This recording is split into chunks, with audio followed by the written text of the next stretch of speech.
Tokyo, March 1945. The city slept under a quiet night sky, unaware that it was about to face a terror unlike anything its people had ever imagined. Narrow streets and wooden houses stretched for miles, packed tightly together, creating a maze that seemed both bustling and fragile. Families went about their evening routines, merchants closed shops, and children played under the glow of lanterns. The air carried a sense of normalcy, but beneath it, the war was creeping closer with every passing day. Japan's leaders, confident in their island's natural defenses and military strategy, believed the capital was safe. Air raids had struck smaller cities before, but Tokyo had never truly felt vulnerable.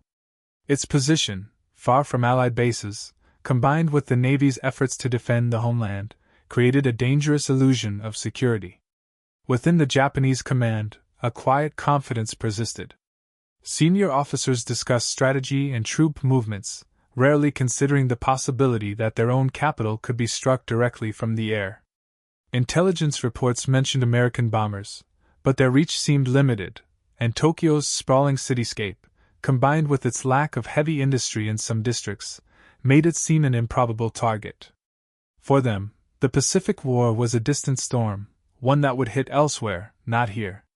Civilians, too, carried on, assuming that life in Tokyo was shielded from the horrors of the front lines. Markets were busy, trams carried commuters through the city, and the chatter of daily life filled the air.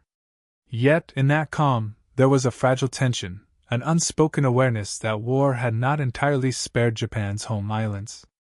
Meanwhile, thousands of miles away, the United States had been quietly preparing an operation that would shatter this illusion. The B-29 Superfortress, a bomber unlike any the world had seen, was ready for its mission.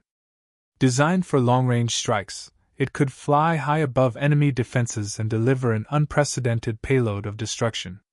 Military planners in the Mariana Islands had studied Tokyo's layout meticulously, identifying the districts most vulnerable to fire and aiming to exploit the city's wooden construction. For months, crews had trained, mapped targets, and tested incendiary bombs to ensure maximum impact.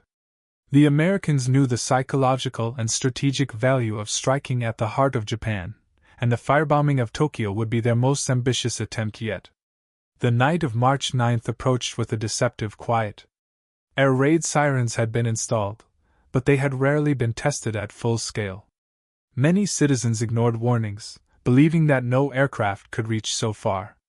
Tokyo's skyline, filled with chimneys and rooftops, seemed ordinary and secure, yet it would soon become the stage for one of the deadliest attacks in history. As darkness fell, the B-29s prepared to take off, fully loaded with incendiary bombs designed to ignite the city from above.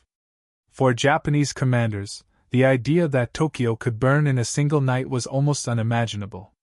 The very thought that the Americans could reach them with such precision and devastation challenged everything they believed about air power, distance, and defense.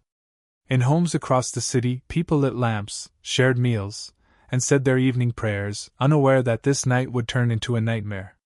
The streets that had once been full of life would soon be consumed by flames. Entire neighborhoods, built from wood and paper, were vulnerable to the destructive power about to descend from the sky. Families huddled in their homes, little realizing that the enemy they feared was already on its way, hidden in the darkness, poised to unleash destruction on a scale Tokyo had never seen. The calm was absolute, but it was a calm that preceded the storm, a storm that would leave a scar on the city, on the nation, and on history itself. Japanese leadership, confident yet unprepared, and could not yet imagine the fire that was about to engulf their capital. In this fragile peace, the city's fate hung by a thread, invisible to those who lived within it. That night, a single mission would test the limits of air power, human endurance, and the horrors of modern warfare. The B-29s, silent in the skies at first, carried with them not just bombs, but a message: no place in Japan was beyond reach, no heart of the nation untouched. Tokyo's transformation from a vibrant metropolis to a city of fire would shock the world. But in these final hours before disaster, few could sense the scale of what was coming. The B-29 Superfortress was unlike any aircraft the world had ever seen. Sleek, massive, and powerful, it was designed to fly higher, faster, and farther than any bomber that had come before. Its pressurized cabins allowed crews to operate at altitudes beyond the reach of most Japanese fighters, while its long-range capabilities made it capable of striking the heart of Japan from distant islands in the Pacific. For Japanese commanders, the B-29 was a terrifying rumor, a machine that seemed almost mythical. Reports trickled in of its speed, its enormous bomb load, and its ability to operate at heights that rendered anti-aircraft defenses almost useless. Yet, in the halls of Japan's military leadership, these reports were often dismissed as exaggerations, a hope that their cities would remain untouched by distant air attacks. Meanwhile, in the Mariana Islands, the United States had spent months preparing for an operation that would finally prove the B-29's true power. Engineers, strategists, and air crews worked tirelessly, refining every aspect of the mission. Maps of Tokyo were scrutinized with meticulous care. Planners studied every street, every district, and every cluster of wooden houses, searching for the most effective targets to ignite a firestorm. Test bombs were dropped on similar buildings in remote areas, ensuring that the incendiaries would function exactly as intended. Every detail, from wind patterns to altitude, was calculated to maximize destruction and psychological impact. The B-29s themselves were modified to carry enormous loads of these bombs, often hundreds of small incendiary devices packed into their bomb bays, ready to rain fire over the city below. The strategy was simple, yet horrifying in its effectiveness. The American planners understood that Tokyo's dense construction, wood, paper, and tightly packed neighborhoods, made it the perfect tinderbox. A single bomb could ignite a small blaze, but thousands released in succession could merge into an unstoppable inferno. This knowledge turned what might have been a standard bombing raid into a weapon designed not just to destroy buildings, but to overwhelm the city itself. Japanese military leaders had prepared for conventional attacks on industrial targets, but a full-scale firestorm aimed at civilian areas was a concept they could barely grasp. They assumed that Tokyo, despite its size, would be able to withstand a night of bombing. In this, they were disastrously wrong. In the weeks leading up to the attack, aircrews trained relentlessly. They simulated night flights, practiced precise bomb drops, and studied the expected defenses they might encounter. Each mission was designed to ensure that the B-29s could approach Tokyo undetected, release their incendiaries with perfect timing, and return safely to base. These crews knew the stakes. The mission was not just about destroying buildings. It was about sending a message that Japan could no longer hide from American air power. Every aspect of the plan was designed to maximize both destruction and terror, striking at the very heart of the nation in a single, decisive night. Meanwhile, Japanese intelligence remained blind to the true scale of the threat. Air raid warnings were minimal, anti-aircraft preparations were scattered, and fighter planes were poorly positioned to intercept bombers flying at extreme altitudes. Even when reports of incoming B-29s reached Tokyo, commanders assumed they would be limited in number and effectiveness. No one imagined the scale of the assault to come, the coordination of hundreds of bombers descending upon the city with surgical precision. The Americans had turned the B-29 into not just a bomber, but a tool of psychological warfare, a machine designed to shatter both city and spirit. By the evening of March 9th, the operation was ready. B-29s lined up on the runways, engines roaring, crews tense but focused. Incendiary bombs filled the bomb bays, each one capable of igniting a firestorm that would consume entire city blocks. From the Mariana Islands, the planes would fly hundreds of miles over open ocean, navigating through darkness to reach Tokyo with deadly precision. For the men on the ground in Tokyo, the night would start like any other. For the city itself, it would end in unimaginable chaos. The meticulous planning, the technological marvel of the B-29, and the audacity of the mission combined into a perfect storm. What was about to descend upon Tokyo was not a simple raid, it was a weapon of fire, fear, and absolute destruction. As the planes took off into the night sky, the Japanese commanders could not have known the scale of what was coming. Their assumptions about distance, defenses, and the limits of American air power were about to be shattered. Within hours, Tokyo would be engulfed in flames, its streets and neighborhoods transformed into a landscape of horror. The firebombing was more than a military strike. It was a demonstration of technological dominance, strategic ingenuity, and the terrifying reality of total war. In the quiet moments before the attack, the city slept and unaware that the superfortresses above carried a message in fire and smoke, an unstoppable forces that would burn Tokyo in a single night. Night fell over Tokyo like a velvet curtain, hiding the city in darkness that felt ordinary, peaceful, and unbroken. Streets that had hummed with life during the day were now quiet, lit only by the soft glow of lanterns and household lamps. Families settled into their homes, unaware that the sky above carried a silent, deadly threat. Air raid sirens had been installed in some districts, but they were barely tested, and many citizens ignored the warnings. Few could imagine that the enemy they feared was already thousands of miles away, and yet drawing nearer with terrifying precision. The city, so confident in its safety, teetered unknowingly on the edge of a catastrophe that would soon engulf it entirely. High above the Pacific, the B-29 Superfortresses began their long journey from the Mariana Islands. Each plane carried hundreds of incendiary bombs, meticulously packed to create maximum devastation. The crews had trained for this mission relentlessly, rehearsing every maneuver and calculating every drop. Navigating through darkness and clouds, they flew in tight formations, silent predators in the night. The Japanese radar systems were limited and largely ineffective against planes flying at such extreme altitudes.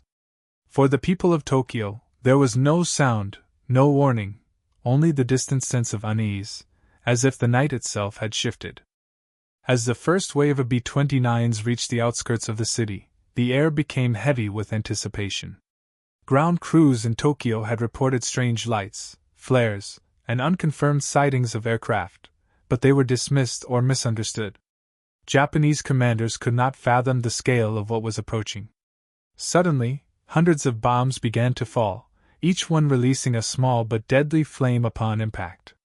Individually, they might have seemed minor, but together they formed a pattern of destruction designed to ignite a firestorm that would consume everything in its path. The bombs struck neighborhoods densely packed with wooden homes and narrow streets.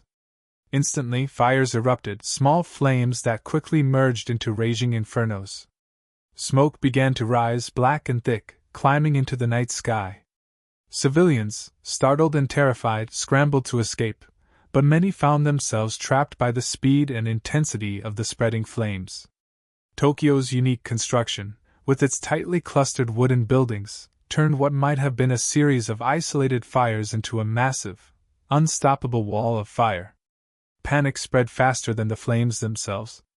Families clutched their children, neighbors called to one another, and chaos took hold as the inferno swallowed entire blocks in minutes. From the perspective of the B-29 crews, the attack was precise and devastating. Every bomb hit its intended target, lighting Tokyo like a pyre. The pilots and bombardiers had trained for this moment, understanding that the combination of altitude, timing, and incendiary material would produce a firestorm unlike any the world had ever seen. In mere hours, a city of millions would be transformed into a landscape of horror. For Japanese commanders, reports of fires spreading uncontrollably began arriving almost immediately. They could not believe the scale of the destruction. Messages came in that entire neighborhoods had vanished under a tide of flames, and communication lines struggled to keep up with the unfolding disaster. On the ground, the experience was unimaginable. Streets became rivers of fire, buildings collapsed in a storm of heat and smoke. Civilians ran desperately, often into streets already engulfed by flames. Hospitals and emergency services were quickly overwhelmed, unable to cope with the sheer volume of casualties and destruction. The night air was thick with ash and the smell of burning wood. People screamed, prayed, and searched for loved ones amidst the chaos. Tokyo, a city that had seemed so invulnerable, was being consumed in real time. As the first hours of the firebombing continued, the Japanese military struggled to respond. Anti-aircraft guns fired into the night, often blindly, while fighter planes attempted to intercept B-29s at altitudes far beyond their reach. Panic and confusion spread not just among civilians but within the command structure itself. leaders could barely comprehend the firestorm consuming the city, nor imagine that a single night could produce such destruction.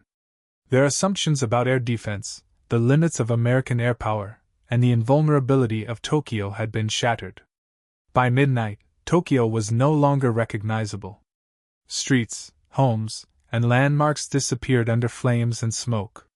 The firestorm merged into a vast, almost living entity, fueled by wind and wooden structures. Citizens fled in every direction, seeking safety that did not exist. The roar of the fire, the collapse of buildings, and the cries of the terrified created a scene of total chaos. The city that had seemed calm, peaceful, and untouchable only hours earlier had become a nightmarish inferno, a testament to the devastating power of the B-29 and the meticulous planning of American strategists.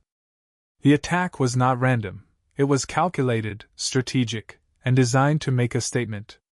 The Japanese military leadership, in the first reports reaching them, could not believe their eyes. A city of millions, their capital, was burning uncontrollably, and there seemed no immediate way to stop it. The reality was undeniable. American air power had reached a new level, and Tokyo, once thought secure, was now a battlefield in the sky and on the ground.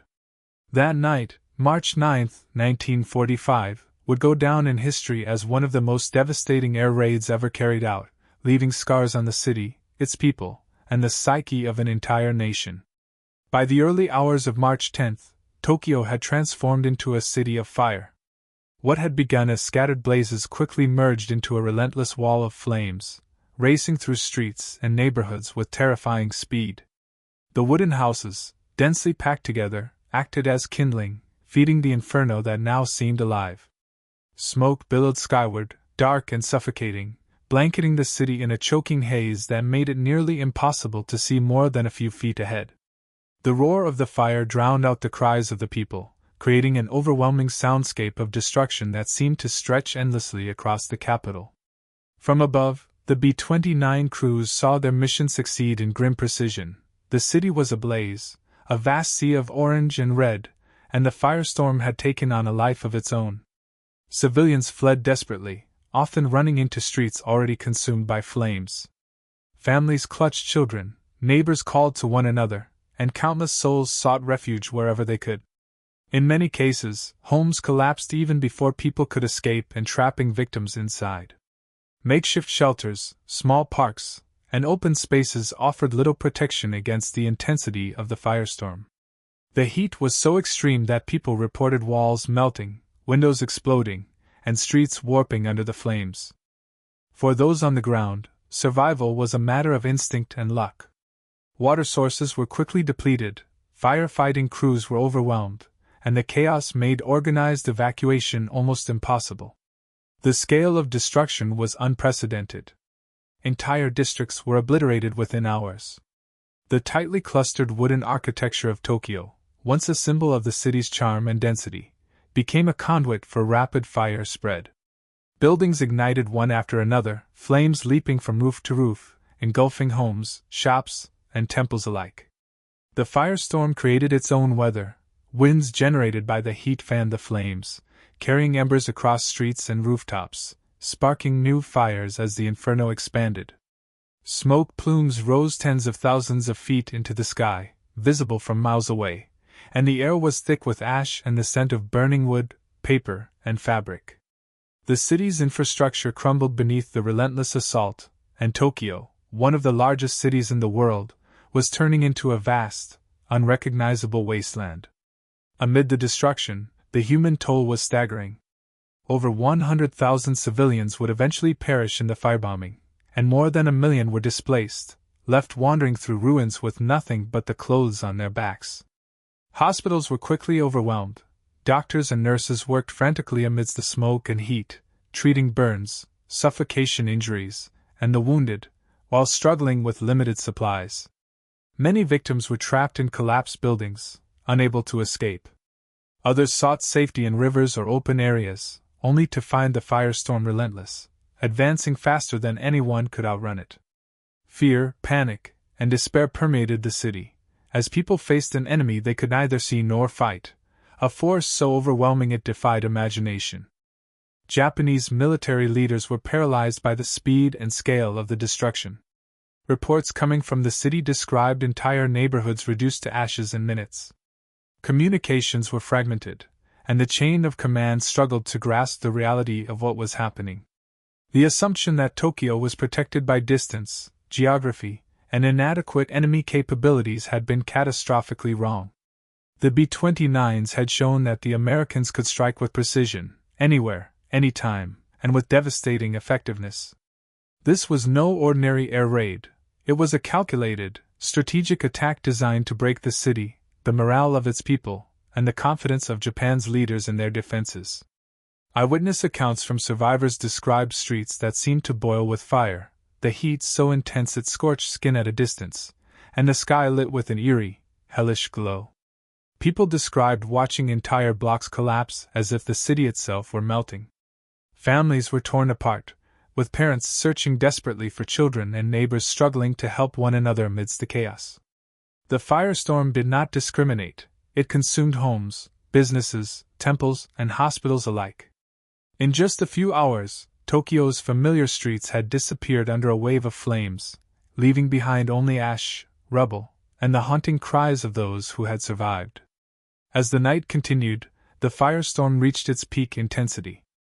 Winds generated by the heat pushed flames in multiple directions, creating tornado-like vortexes of fire that leapt over rivers and roads. The inferno became almost self-sustaining, feeding on the city's densely packed wooden structures.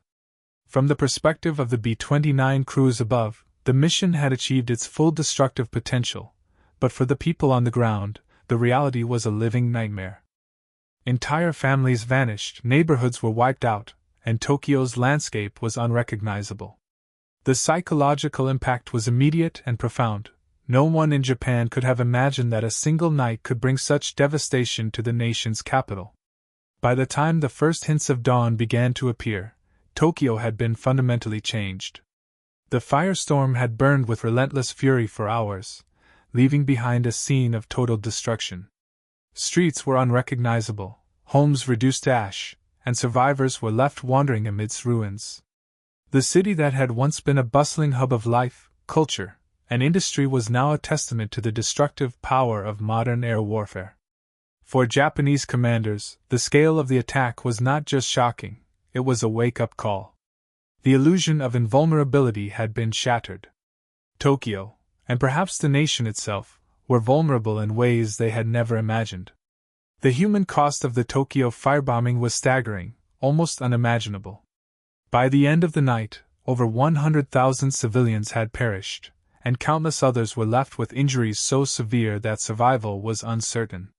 Streets were filled with bodies, burned beyond recognition, and the cries of the wounded echoed through the ruins. Families had been torn apart in an instant. Parents searched desperately for children, children searched for parents, and neighbors sought one another amidst the chaos. In the blink of an eye, entire communities vanished, leaving only ash, smoke, and the overwhelming sense of loss. The sheer scale of death was unlike anything Japan had experienced before, and for the citizens of Tokyo, it was a nightmare beyond comprehension. Many survivors described scenes that seemed almost apocalyptic. Streets that had once been full of life were now rivers of fire and smoke, the air thick with ash and burning debris. People ran blindly through neighborhoods, sometimes into pockets of flames that had leapt ahead faster than they could flee. Some sought refuge in rivers and ponds, only to find that the heat and embers above made these desperate measures nearly useless. Hospitals were overwhelmed within hours. Medical personnel worked frantically, attempting to treat burns, suffocation, and injuries from collapsing buildings. Supplies were scarce, and the number of wounded far exceeded any capacity for care. People clung to one another, holding the injured as they tried to escape, but often the firestorm moved faster than hope itself. The psychological trauma was immediate and profound. Survivors spoke of an almost unnatural heat, so intense that it seemed to warp reality. Shadows of the flames danced across the rubble as the city burned, leaving a permanent mark on those who witnessed it. Entire neighborhoods were gone, and familiar streets became unrecognizable.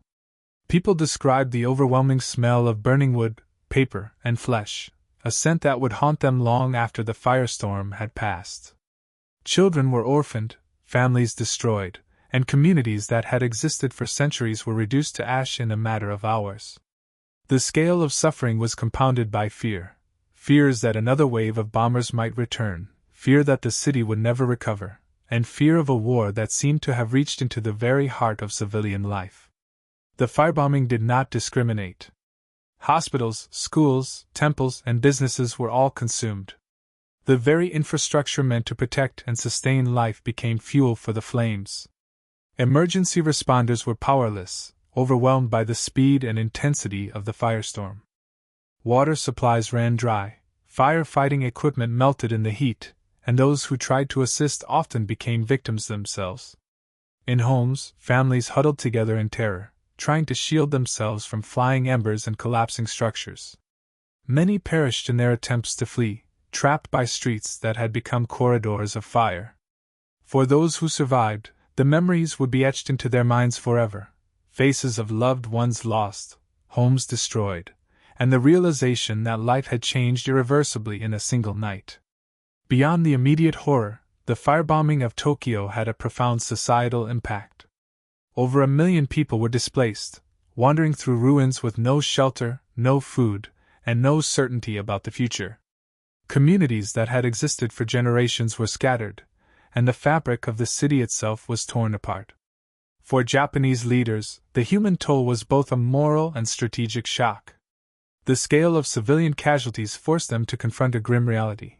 Their cities were no longer safe, and the United States had the power to strike anywhere at will. The psychological impact on the population was immense, instilling fear, despair, and a realization that the war had now reached the doorsteps of ordinary citizens in a way that had never been seen before.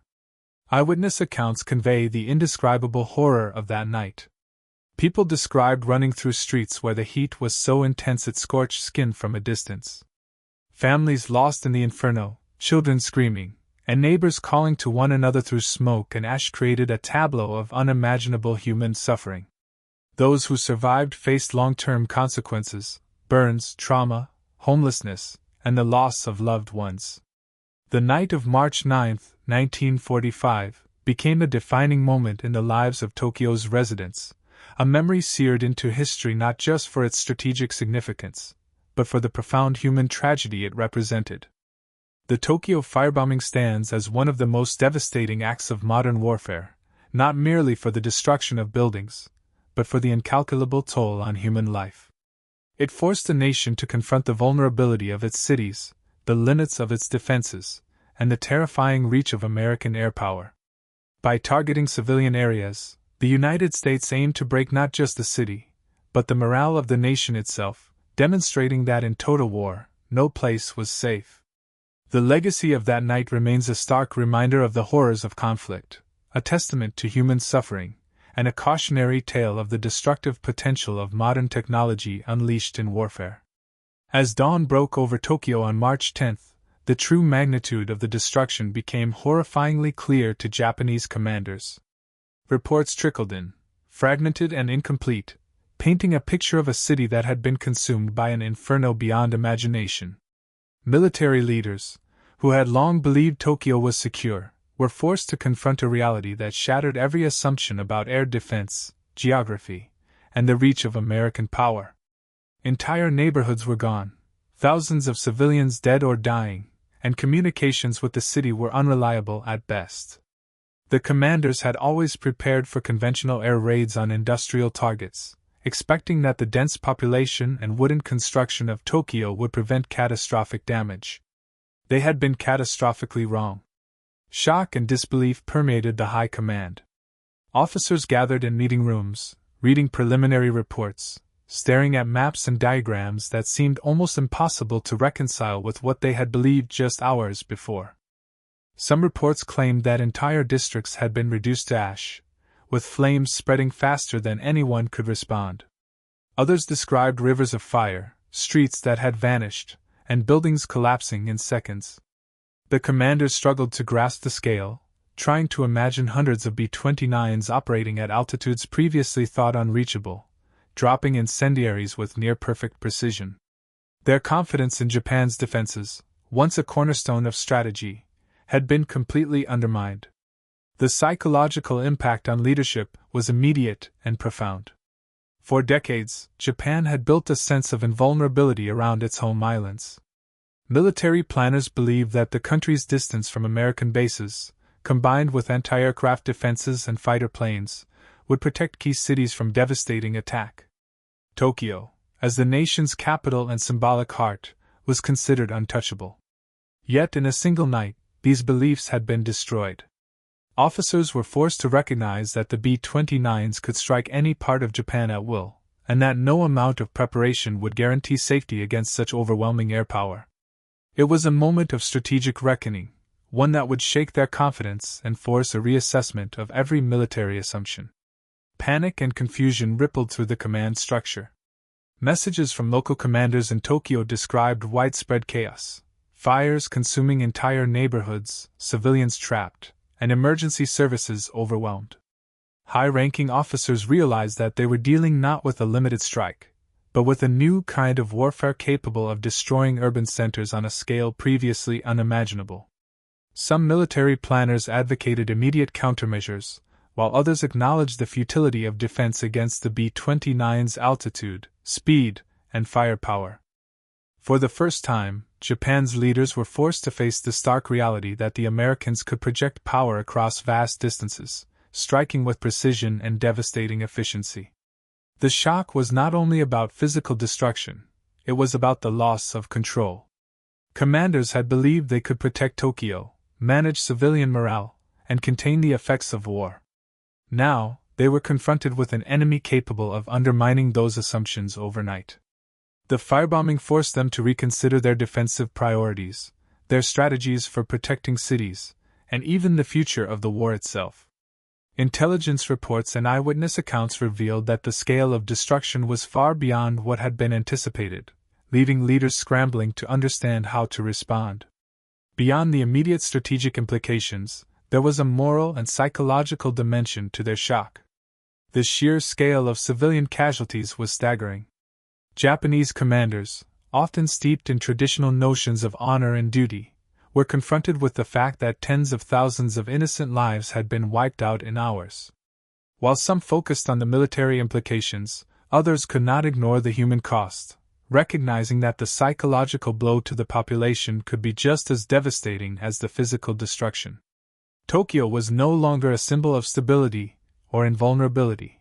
It had become a warning, both to civilians and to those who had once believed they could control the course of the war. In the aftermath of the firestorm, Japanese leaders understood that the United States had fundamentally altered the nature of warfare.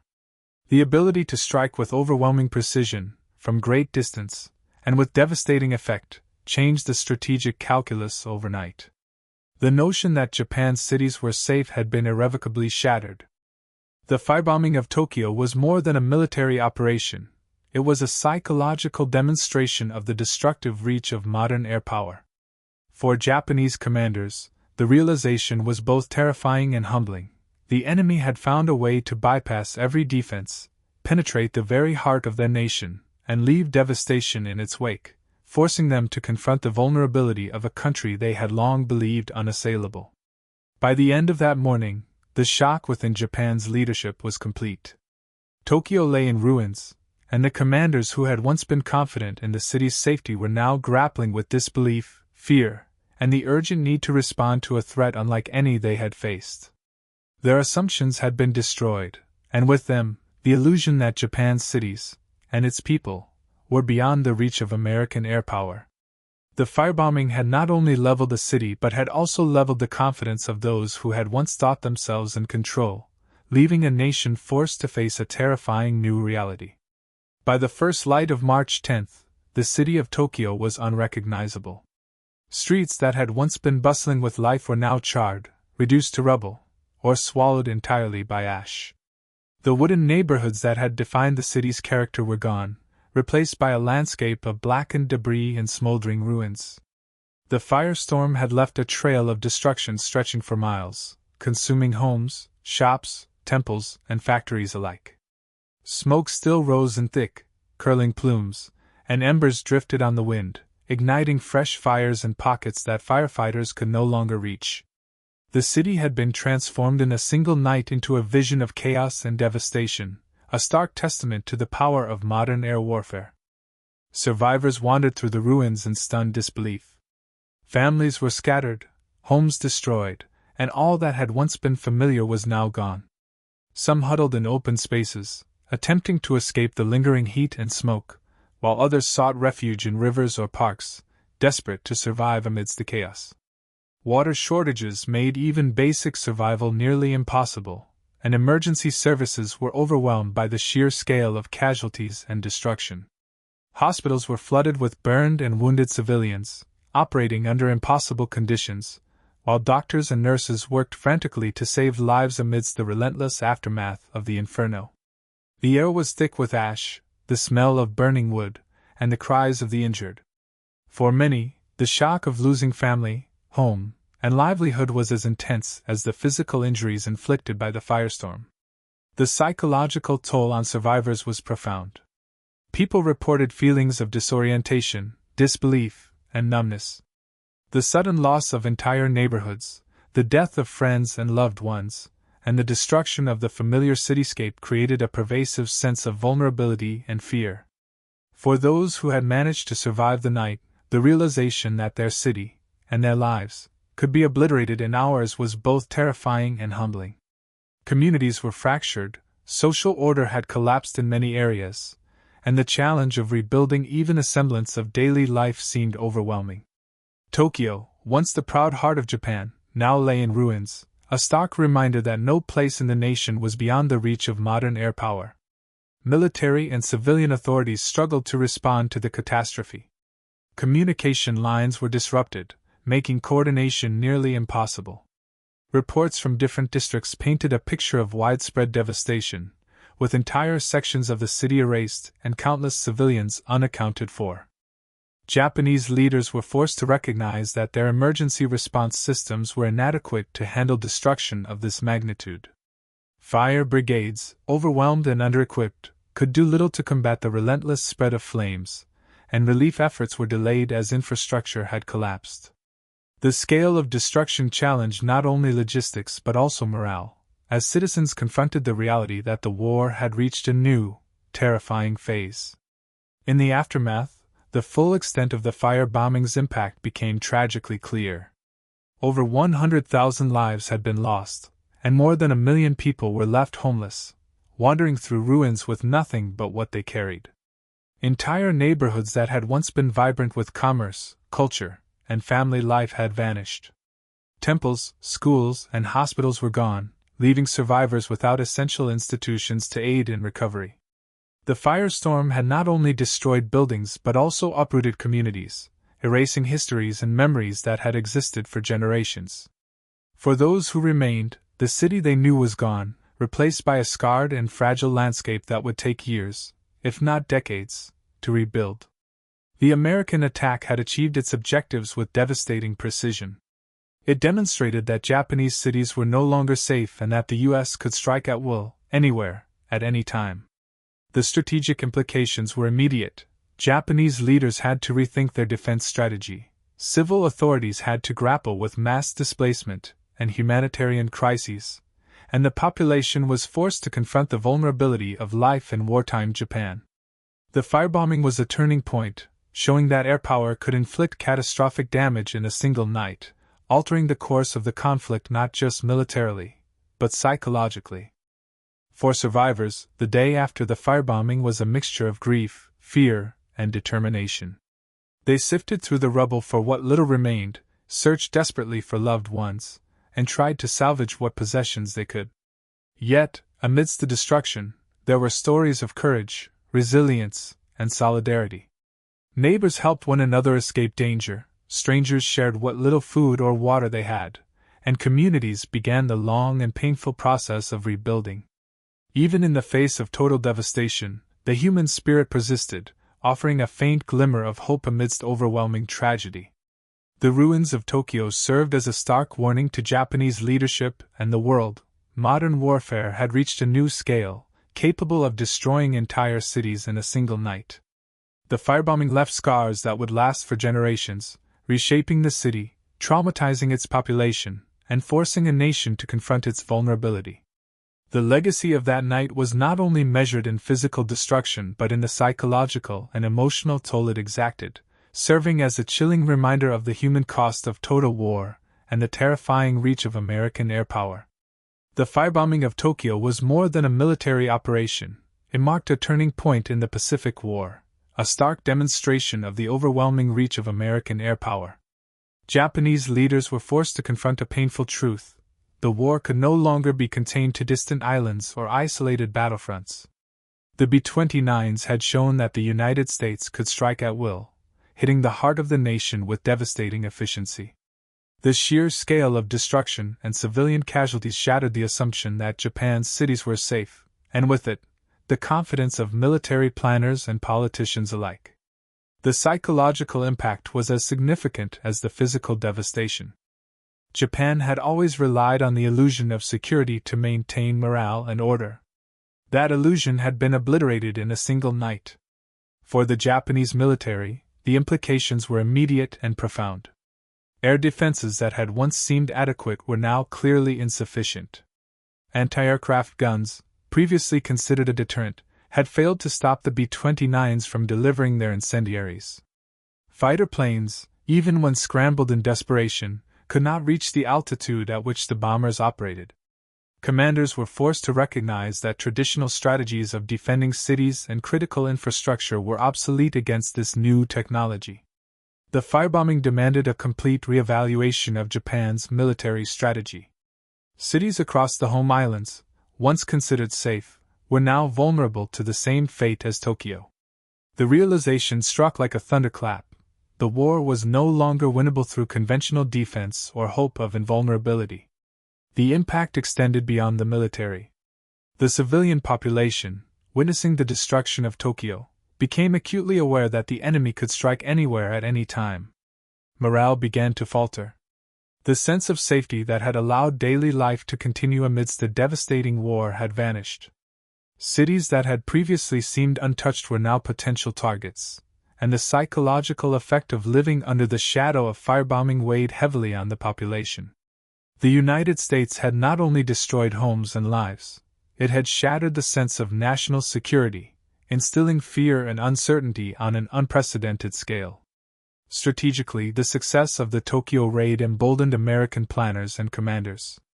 The firebombing demonstrated that precision incendiary attacks could achieve results far beyond conventional bombing. Industrial production, civilian morale, and the broader capacity of the Japanese state to continue the war were all vulnerable. It became clear that sustained bombing campaigns could cripple the nation without the need for immediate ground invasions. The psychological dominance achieved by demonstrating the ability to destroy a capital city in a single night was a force multiplier in itself, weakening resistance and instilling a sense of inevitability about Japan's eventual defeat. The firebombing also forced Japan to divert resources in an attempt to defend other cities. Troops, equipment, and emergency response units were deployed to cities that were now considered potential targets, stretching already limited resources and leaving strategic positions in the Pacific exposed. Every new raid intensified the sense of helplessness among civilians and military planners alike. The United States had not only inflicted immediate destruction, but had forced Japan into reactive measures, scrambling to defend a nation that no longer had the means to do so effectively.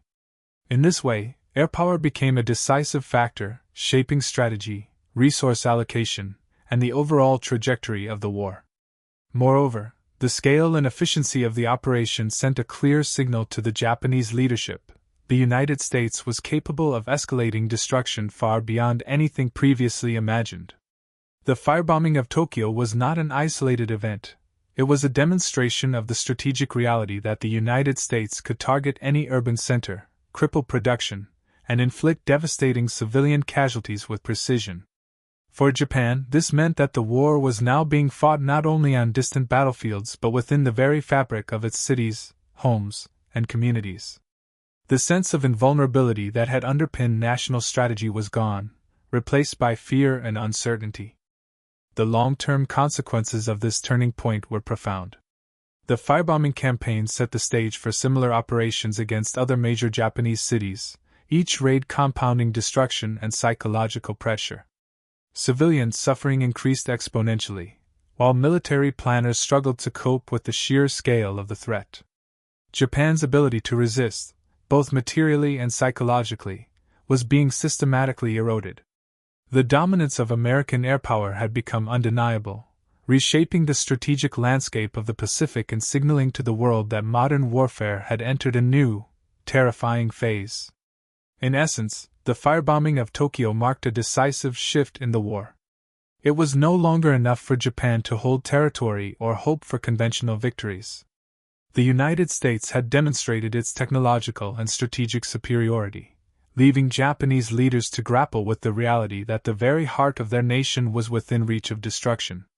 The psychological shock, combined with the physical devastation, altered the course of the war, signaling that American airpower had become the dominant force in the Pacific, capable of shaping the outcome even before ground forces arrived. Tokyo's firestorm was both a literal and symbolic turning point, a moment when the scale of destruction and the reach of airpower made clear that Japan could no longer fight on the terms it once imagined. The firebombing of Tokyo on March 9 to 10, 1945, left scars that extended far beyond the city's charred streets and ruined buildings. It was a night that changed the course of the war, not just in terms of military strategy, but in the very way nations would perceive the destructive power of modern technology. The sheer scale of destruction, the staggering loss of civilian life, and the psychological shock to both Japan and the world made it clear that warfare had entered a new, unprecedented era. Tokyo was no longer merely a city, it had become a symbol of vulnerability, a testament to the terrifying reach of air power, and a grim reminder that no nation, no matter how confident, was beyond the reach of modern weapons. The lessons of that night were profound and unsettling. For Japan, the firebombing shattered the illusion of safety and exposed the limits of military planning. Cities that had once been considered secure were suddenly vulnerable, forcing leaders to reconsider strategy, resource allocation, and defense on a scale never before imagined. For civilians, the night was a lesson in the fragility of life during total war. Families were lost, communities destroyed, and the fabric of society torn apart in hours. Survivors would carry the memories, the trauma, and the pain for the rest of their lives, shaping their understanding of the war and the cost of conflict in ways that statistics alone could never convey. From a broader historical perspective, the firebombing of Tokyo demonstrated the terrifying potential of strategic bombing campaigns. It showed that air power could reach deep into the heart of an enemy nation, disrupt production, destroy morale, and inflict suffering on a scale previously unimaginable. The B-29 Superfortress, once a technological marvel, had become a weapon of psychological as well as physical destruction, capable of rewriting the rules of engagement. The operation forced militaries around the world to rethink the balance between offense and defense, the protection of civilian populations, and the ethical dimensions of total war. The night Tokyo burned became a case study in both the capabilities and the consequences of modern warfare. Yet, amid the destruction, there were lessons in human resilience. Survivors faced unimaginable suffering but also demonstrated extraordinary courage. Communities began the painstaking work of rebuilding, forging solidarity in the face of loss, and finding hope in the aftermath of tragedy. The firestorm of Tokyo was a stark reminder of human vulnerability, but it was also a testament to endurance, perseverance, and the will to survive. These lessons would echo through the decades, shaping not only Japan's post-war reconstruction but the global understanding of civilian protection and the moral complexities of warfare. The legacy of the Tokyo firebombing is also a warning. It represents the moment when modern warfare demonstrated its capacity to strike indiscriminately, to transform urban centers into battlefields, and to inflict suffering that extended far beyond the front lines. It forced nations to confront the consequences of technological advancement in war and to grapple with questions about morality, strategy, and the human cost of military victory. The night that Japanese commanders never imagined would come, the night when Tokyo burned, remains a chilling reminder that war spares no one, and that progress in weaponry carries profound responsibilities for those who wield it. In the end, the firebombing of Tokyo was both a tactical success and a human tragedy. It demonstrated the overwhelming dominance of American air power, altered the course of the Pacific War, and left an indelible mark on history. Yet, it also revealed the enormous price of total war, the fragility of human life in the face of industrial-scale destruction, and the enduring impact on survivors and society alike. The city, the nation, and the world would never forget the night Tokyo burned, a night when one city fell victim to the full force of modern warfare, and a powerful lesson was written in fire, smoke, and the memories of those who endured it.